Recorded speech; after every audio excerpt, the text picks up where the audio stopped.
Chapter 2. Doubts.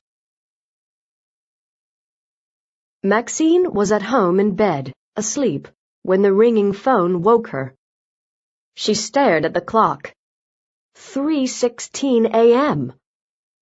"Yes, hello?" Maxine said into the phone.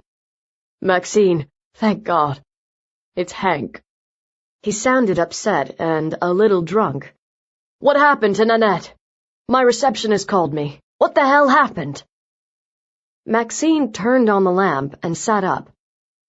"Hank, I tried to reach you, but your cell phone was turned off. I'm so sorry to tell you. Nanette came into Mercy Hospital ER about midnight. She was very sick. We did everything we could." "What? I don't understand." "Nanette said she felt sick," began Maxine. "She couldn't breathe. Her muscles were weak. While I was examining her, her heart stopped. The heart specialist tried everything he could, but—" "Hank, I'm so sorry." "Why did Nanette go to Mercy Hospital? There are hospitals nearer to our home." "We could ask the taxi driver," suggested Maxine. "Taxi? What happened to her car?" Hank's voice shook. "I don't know." "Nanette was healthy," Hank said. "She never had any serious illnesses. There was nothing wrong with her heart." "Shall I order an autopsy?" Maxine asked. Hank didn't answer right away. An autopsy meant Nanette's body would be kept for tests. An autopsy was a good idea when a person died with no obvious cause. As a doctor, Hank knew this, but it was a hard decision, and it might delay the burial. "All right," Hank said finally. "Who'll do the autopsy?" "Aaron, here at Mercy Hospital Pathology Lab. I'll ask him to do it as quickly as he can." Maxine hung up the phone and turned off the lamp. She could still hear Hank's voice in her ears. The man had a physical effect on her, and on everyone else.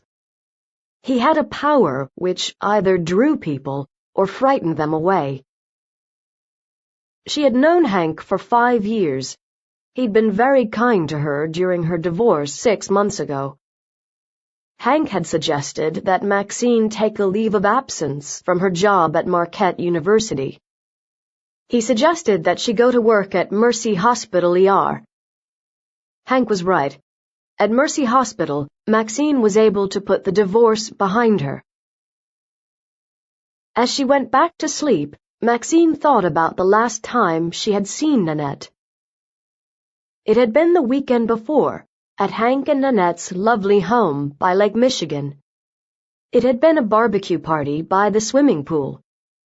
Most of the guests were doctors that Maxine knew. Some were professors from Marquette University.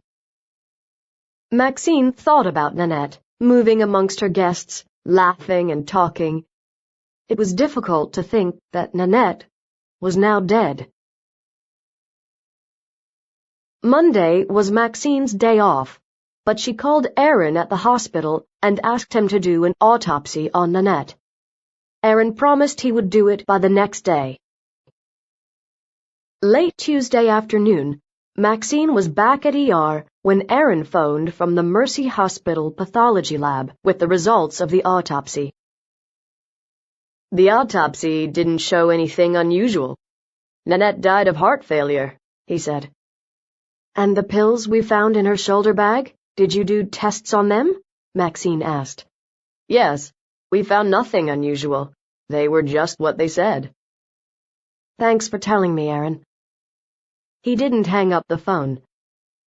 "Did you know Nanette well?" he asked. "I saw you at Hank and Nanette's party last week." "I know Hank better. He was on the research review committee at Marquette. He reviewed my research each year. He and Nanette invited me to a lot of parties at their house." An hour later, the ER was empty again. Maxine signed all the reports. She sat down in the armchair to drink coffee. Shirley sat next to her, keeping an eye on the entrance to the ER. "I heard that the autopsy results showed that Nanette died of heart failure," Shirley said. "Do you believe that such a young woman could die of heart failure?" "Well, it's possible, but—" Maxine began, but the phone rang before she could finish. She answered it. Maxine listened for a minute, and then hung up. That was Hank's receptionist. "Hank wants me to come to Nanette's burial tomorrow," she told Shirley. Shirley raised an eyebrow. "You know Hank well?" she asked. "We're just friends," Maxine said sharply.